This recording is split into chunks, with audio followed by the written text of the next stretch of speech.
Right. Okay. This is I find it really difficult to read that. It's American banjo, banjo and tunes. Hang on, sung in Scruggs style. There you go. Right. And this is on Folkways. This was originally released in 1957, I believe. This is a 61 repress.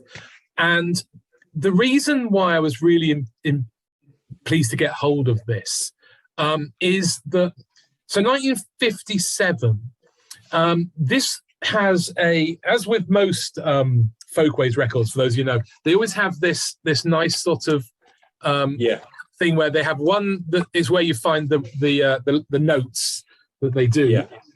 And so it comes with a thing, a write-up. And so basically it's the Earl Scruggs style guitar. So what they're banjo.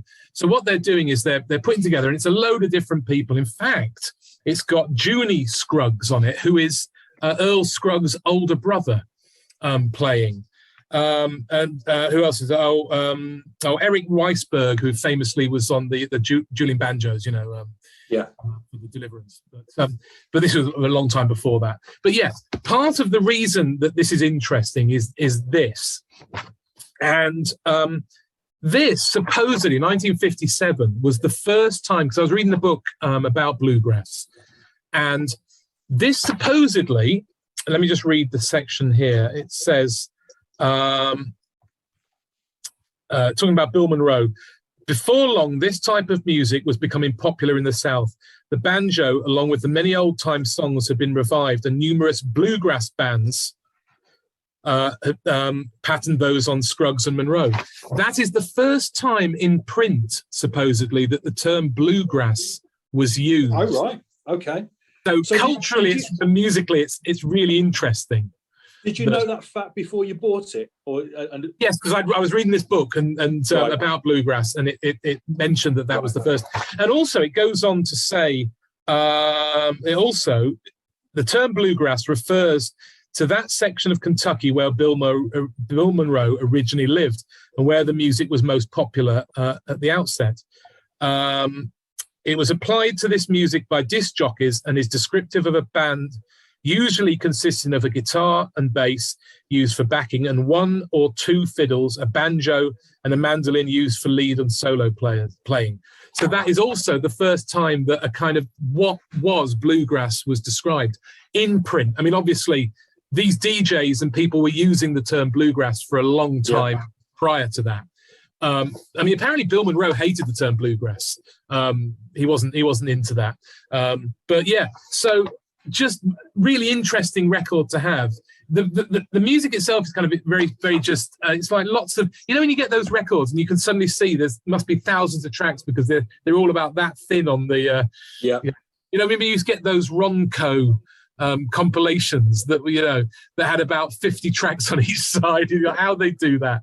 It's a bit like K-Tel, yeah, that's it. Yeah. And so those are a bit like that, but that's because they're short tracks in the style of Earl Scruggs. So yeah, but it's interesting as well because Folkways, it's this idea that the folk scene in the late 50s, the folk revival, were actually latching on to bluegrass and saying, that's not country music, it's folk music.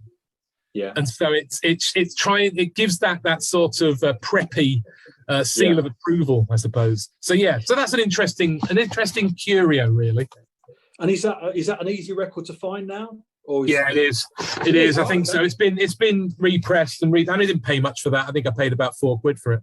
Right, okay. Which I don't think it's seen as being a particularly important record beyond the fact that has been noted as being one of the earliest terms it was used.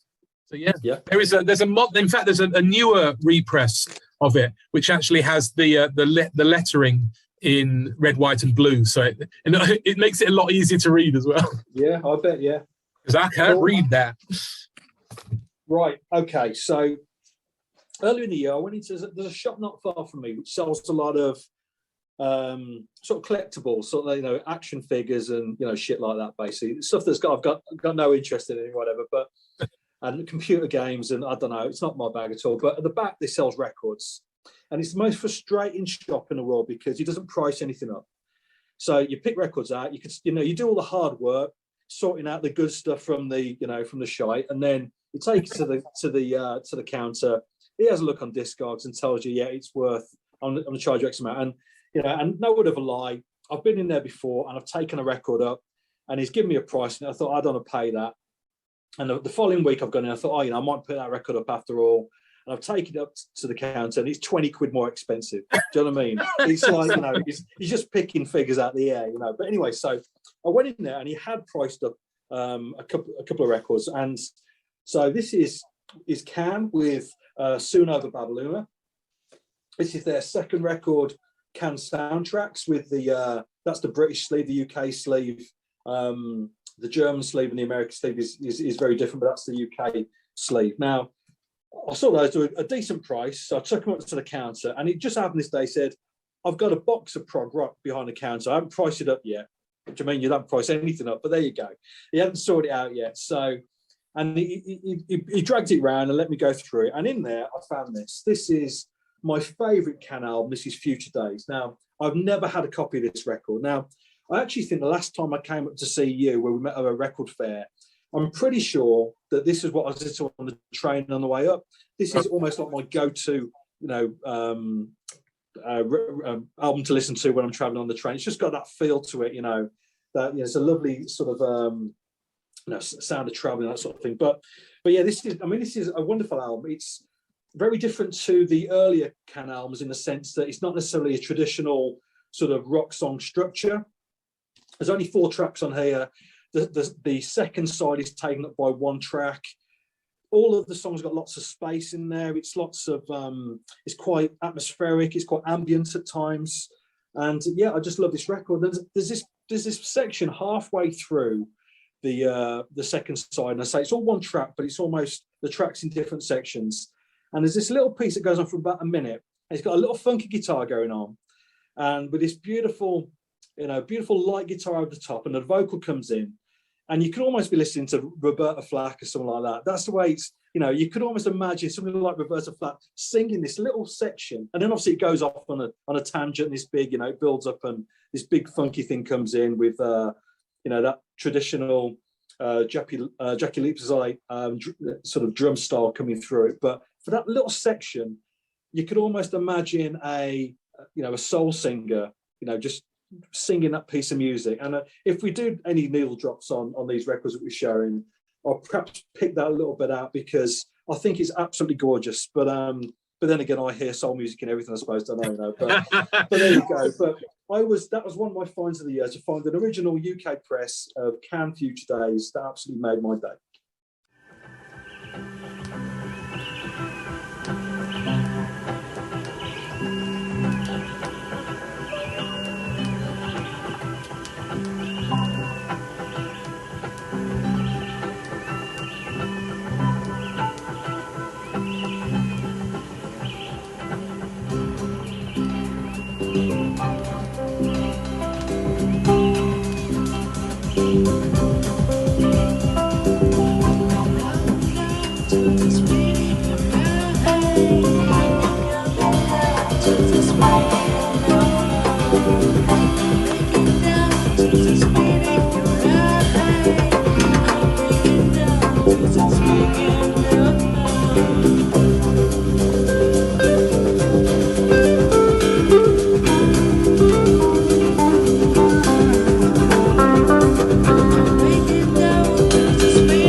Okay, I've got 2 more to show, but this is so this is the first of the London Is a Place for Me compilations of, it starts, the first one is basically just calypso, as it says there, Trinidadian calypso. And the interesting thing, of course, it's recorded in London. So this is music that was recorded here, by the Windrush generation that was coming here and producing music for their communities. And this is an incredible set and some great archive recordings, really. And so this has got Lord Kitchener on there, of course, Lord Beginner, Young Tiger, Lord Invader. I love their names. They're just they don't sound like calypso. They sound like sort of gangster rap, don't they? You know, Lord Invader, Young Tiger. But yeah, so I got that one, and this was from what was it? It's from 2002. And I know you were telling me about this, weren't you? That it was very successful at the time, and it ended up becoming a bit of a soundtrack to the Paddington film. Was it you that was telling me that? Yeah, that's right. Yeah, I mean, the Paddington films, both the first one and the second one, are absolutely gorgeous films. Have you seen them? Yeah, I enjoyed the second one more than the first. Yeah. Right. Okay. Well, no, I think they're perfect family films. But yeah, certainly throughout the first film, you've got just gorgeous calypso music, and you know, if somebody told you that up front, you wouldn't think that it works, but it does. It's gorgeous. Yeah, and I think actually there's a band that play in the film, and they are on this. They actually, right, okay. I'm pretty sure that they were able to, and they fund on the back of it. They started to do gigs and things like that. Can't remember who it was. Anyway, so I got the first one, and I just listened to it to death. And because everything that comes in sets, I desperately want to have them all. I ended up getting the second one. I have that one. I've got that one. Yeah. Which this broadens it out. So this one says it's calypso, Quailer, high life, and jazz from the Young Black London. So I suppose what you'd say is that the calypso and jazz are sort of the thing that kind of goes through all of it, really. Yeah. And they're lovely. I love the photographs are just great. Look at them, wonderful stuff. And so you got music coming from Nigeria, you know, being recorded in London. So that's that. And then the third one is a bit different because that's what's his name, Ambrose Adekoya Campbell, who was a kind of a jazz and came from Nigeria, from Lagos. Now this is a whole collection to him and the groups he was in, the West African Rhythm Brothers, Nigerian Union Rhythm Group, the West African Rhythm Stars. Yeah, sort of a African Latin jazz kind of stuff going on, all recorded in the 50s. But this hand here is actually, if we look inside, there's a picture there. Can you see it? Oh yeah, got you. Yeah. That is Prince Buster. Is it really? That's a young Prince Buster who played this. I can't remember what the drum's called. The Jamie drum. So that's kind of the first sort of stuff before he kind of was doing the ska stuff. And then just So there, I've got. Again, that's African Dreams and the Piccadilly High Life. That's number. Yeah, I've got that one. I think I've only got two of them. I think it's that one and the second one that I've got. Yeah. Right, and they've all got a nice sort of write-up telling you about all the artists and stuff. They are marvelous. I love like with that bluegrass record. I love something that has some sort of cultural importance, and I think this is music that is, you know, it's the roots of British music, popular music, you know, and we generally don't know about it, and it wasn't really played anywhere. It's probably played in the communities, the Black African communities, and from the West Indies. This photograph is supposedly, let me get his name. I'm gonna get that right. His name is Leslie King. So this photograph was taken in 1942 of Leslie King, and supposedly the first black man to move into Brixton. Fantastic. I mean, that's a wonderful photograph. I mean, just look at that. No blacks, no dogs. There's no Irish on there either, but brilliant. So wonderful stuff, and they're all, and there's 8 volumes. So I've got another 3 to get older. So they'll probably be my favourites of next year, I assume. Wonderful stuff.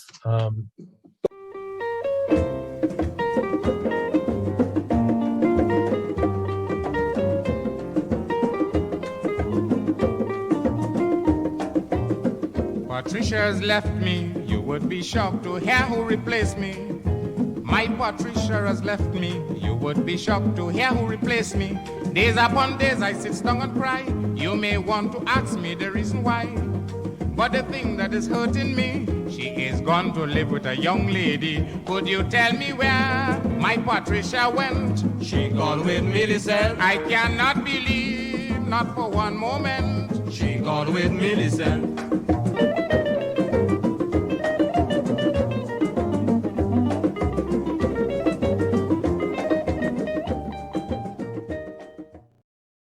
Okay, so show something now. This is a bit of a novelty. So I'm showing this not necessarily for the music, because it's not for the music, but as an artifact, I find these absolutely fascinating. So I found this in a local record shop, first of all, and I bought it. So basically, a local shop bought in about 3,000 albums. Okay, the guy, the owner, I get on with him very well. He asked me to go through some of the records because he just wanted to find if there's any gems in there. So I pulled out a few bits and bobs. That he left everything else there. Nothing was priced up, and dealers from all over the city came out and just picked it to death. So after about a fortnight, there was just dregs left. Right now, this goes to show that you know what you know, sort of thing. So dealers don't know everything. And one of the records that was left was this, first of all. So this is Alice at Jaffrey, a musical fantasy. Now, this is a school band album. Now, I often buy school band albums. I find them fascinating. They're, most of them are just crap, but you do find some little interesting gems. And if they're cheap enough, I'll buy them. So basically, this was recorded, I think, 1975. And as you suggest, it's a musical version of Alice in Wonderland. Now, all of the songs, it's all original songs. And basically, what happened was that it was performed for one night only by the music class, and to the parents, I assume, to the families of the children in the class. Prior to the performance, the teachers and the students went to a local recording studio and recorded all the songs, so that on the night of the performance, you could buy a record of the songs, and they printed 50 copies. Okay, so only 50 copies. Now, I say after every man and his dog's gone to this lot of records, I pulled out a couple of bits and bobs. I pulled this out. I didn't know what it was. It just looked interesting. It's a blank sleeve at the back. It's like a screen printed cover. So I asked what the owner wanted for it. The guy in the shop wanted for it. He didn't know what it was either. He looked up on Discogs. None had ever sold. So I think I paid him a $5 for it, basically, whatever that was. Later on, when I got home and I really investigated it, I realised it sold well into the hundreds of pounds, basically, because I suppose it's a folk record, which as I say, there's only 50 copies. Whether it's good or not is another thing, isn't it? But it's quite a unique piece. Now, for me, the school's local. It's a school in Erdington in Birmingham. I like a little the Birmingham history, so obviously I'll keep that. Now, whilst looking into it, I learned about this album, which is another album they did a few years later. This is called The Seven-Sided Dice, a musical fantasy. And it's written by the same teachers, Mike Smith and Robin Hayes. Same principle again, one show only for one night. The children had advanced to this. I mean, this was about 3 years later. Went to a different recording studio, recorded the album. It was sold, again, 50 copies. Now, basically, so when I went back to that shop again, I was going through, it moved all the crap that was left that nobody wanted at the back. And I said, could I have a look through? Now, I'd learnt about this album and I saw this. Now, this isn't a copy that I saw. And when I saw it, I thought, well, the last one I had off him for a $5. So, and I genuinely didn't know what that was worth. But I did at this point. I knew this is a couple £100 album. And so I told him, I said, look, you missed something here. This is worth, listen on eBay, whatever you want to do with it. It's worth a few quid. He has since sold it for that sort of money. So, but as luck would have it, I found another copy for £2. So I got the set, and it's I think that it's just a lovely collection of records, collection of music. I like the history behind it. I think the music isn't necessarily what I'm going to listen to, but as artifacts, as local history, I think they're lovely things, No, they certainly are. There's something. It's something that perhaps doesn't get done much these days. I mean, I suppose people they might stream the event, I suppose, but Yeah. that's the modern thing equivalent. But yeah, that's fun. I mean, because of course over the years, some of these have come through. I mean, I showed one recently, I think, well, at least certainly this year, one that I picked up that was a school teacher, and sort of extracurricular stuff. But then, of course, there's the Langley Schools project, which became very popular. Yeah.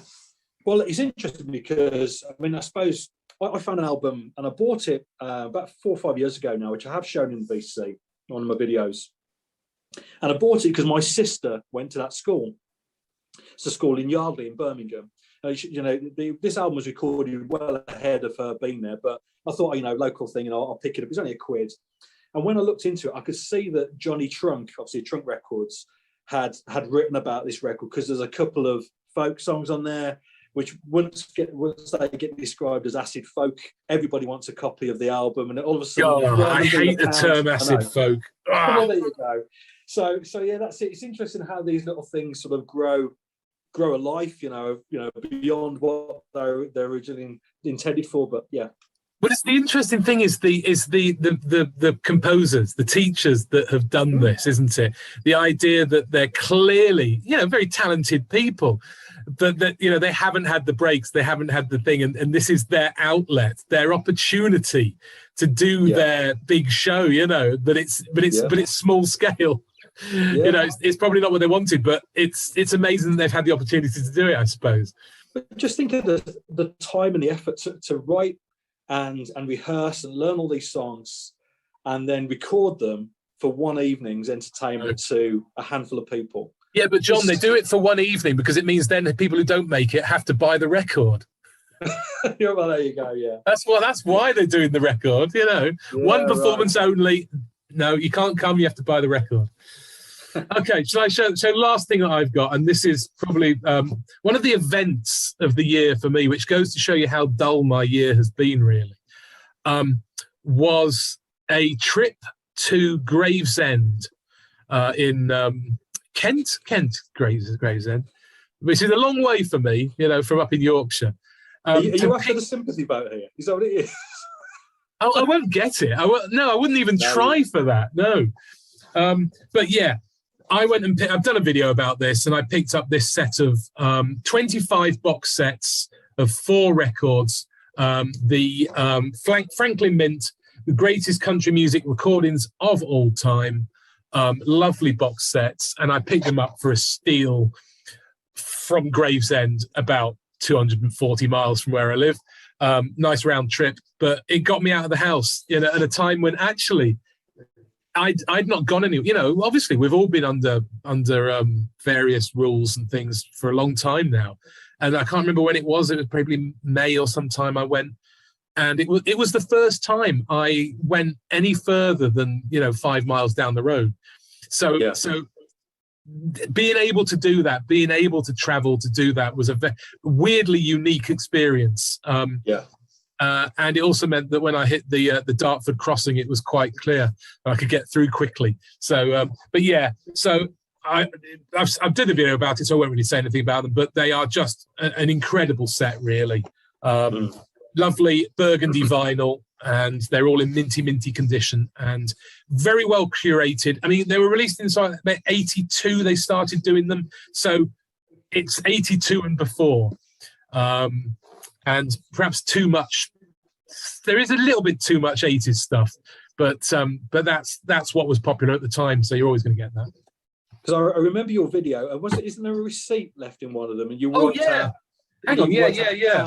How much the whole set costs? That's right. The first one in here, where you get all the pamphlets and various stuff. That's right. Yeah. So there's the receipt for this. So you would buy this from the Franklin Mint as a sort of a it's the equivalent of the Vinyl Me Please. No, yes. Yeah. It's that. So per issue, it cost £34.60, and so that's 4 discs, and that was every month. And yeah, and I did a sort of a calculator that did inflation of how much that would be. Yeah. Basically, to buy the entire set, it would have cost you in today's money about 1,300 quid. which is I mean that's more than a Let It Be box set, isn't it? I don't know. Oh, I don't know. It's Is it not? No, that's the one with the gnomes. What is it? The All Things Must Pass. You're telling me there's no gnomes in those boxes? There's no gnomes. No. I think there might be Porter Wagner. Porter Wagner and George Jones. Gnomes, no. Oh, I'd love a Porter Wagner gnome. We're sort of going off topic now.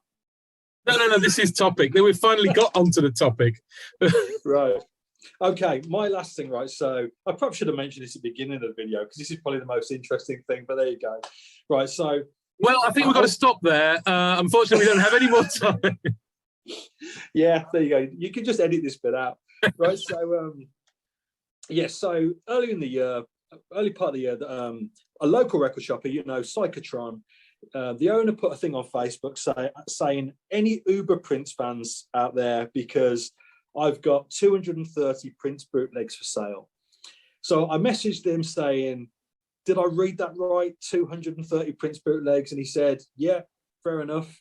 And I said, right, I'll be in the shop tomorrow. And he goes, well, look, before you make a trip, he goes, just to let you know, they're all CDs, they're all professionally done, they're all genuine bootlegs. And genuine bootlegs. Yeah, no, they're all pro done. You know what I mean? All right, yeah. No bootlegs. Perhaps that was an ill thought out choice of words there, but yeah. Well, no. So, and he just basically said, look, I want to sell them all together. He goes, I don't want you coming out just one by one or two. This is how much I want for them. I want to sell them all together. And I could see what he was doing now. His shop is vinyl only. He does sell CDs on Discogs, but you can't sell bootlegs on Discogs. As I found out, you can't sell bootlegs on eBay either because eBay cancel your account. Yeah, that's another story. But yeah. So, and the price he was asking for them was more than reasonable. Now, I was incredibly excited by this because obviously I'm a Prince fan. But going back to the early 90s, every weekend I would go into Birmingham City Centre. There were 3 shops there that sold Prince bootlegs. They all did bootleg CDs, and at that point, for a single or double CD, I was paying between 15 and 30 quid, basically, in the early 90s, So there's only so many you could buy. But all of a sudden, I've got this opportunity to buy 230, right? So as it turned out, I didn't go the following day because my son was ill during the night, so there's no way I could leave him. So he didn't go to school. I spent the day with him at home. So when I woke up in the morning, I knew I wasn't leaving the house. So I just sent Pete the money. I trusted. I bought off him before. No bother with that at all. So I thought, worst case scenario, somebody's beat me to it. He'll send me the money back.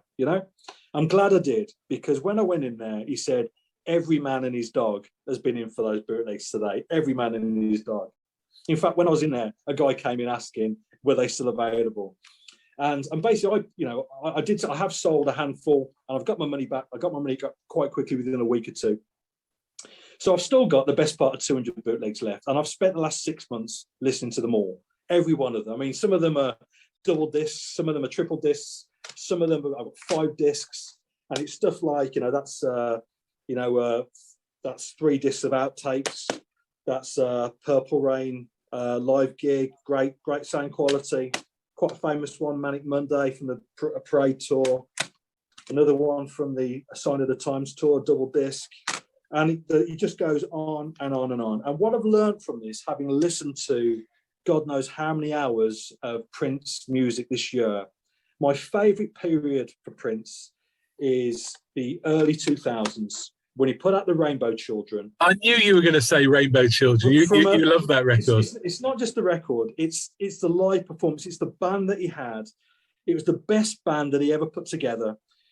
The live gigs that in the recordings that I've got are simply the best of his career. I listened to them over and over again. They're actually incredible. There's some of the bootlegs I've got. I was at those gigs, so they're particularly, nice to have. But that's definitely my find of the year. And as I say, ultimately I've ended up with a couple of hundred Prince bootlegs that haven't cost me anything. So there you go. Wow. Well, that was quite incredible, really. Those are the sort of things you never really expect are going to happen, aren't they? So, I totally. It made perfect sense. He basically bought this collection. That was only part of it. Most of it was vinyl. A lot of jazz, funk, and soul, which you would sell in the shop or online. There are a lot of Prince vinyl bootlegs as well, which you sell in the shop as well. But he's not interested in CDs, particularly CD bootlegs, which you can't sell. And, you know, as I say, as I've found out, you get your eBay account cancelled for selling, you know, repeatedly selling bootlegs on eBay. So he couldn't sell them. So the easiest thing for him to do was shift them in one go. But, you know, for me, I've been like a kid in a sweet shop. It's been absolutely wonderful. It really has. Bugger, I was going to try and shift the bootleg Husker Du record I've got on eBay. Damn. Oh, well. There you go. It looks like I'll have to listen to it then. No, I wouldn't go that far. No, I like it. I like it. It's good. I like Husker Du. Oh, right. But when you see something, you think, actually, maybe someone would like it more than me. But, yeah, cool. So this year, good year for records for you? I mean, yeah, good. Yeah, I mean, I mean, it's been really good from you know, picking up used stuff. I've been out and about a lot. I know you're saying that obviously you haven't been out too much, but I'm quite lucky here. There's some good record shops. I did a lot of car booting in the summer. Found quite a bit of stuff. So of a Sunday morning, I'll be standing in the field at 5:45 in the morning, looking for records. I do that every week. And that's because you hadn't been home that night, had you? You're still there, still wandering around, lost and aimless. Yeah, no, it's been good, and I've thoroughly enjoyed it. And I suppose part of that, the VC is good from that point of view because it keeps you interested. You keep speaking to people about records. It keeps you interested. It's not just you on your own. It's not a you know, it's not the lonely experience that it once was. Yeah, isn't it nice how we've all got friends now? It's lovely. Yeah, that's right. It's good, isn't it? Right. Well, that's probably really long. So I'll probably won't edit it, but I'll just shove it all out there, as the actress said to the bishop. So cheers, John. I hope you have a good Christmas, and I hope everyone out there in VC world has a good non-denominational seasonal time. Whichever it is. So cheers, guys. Bye-bye for now. Cheers.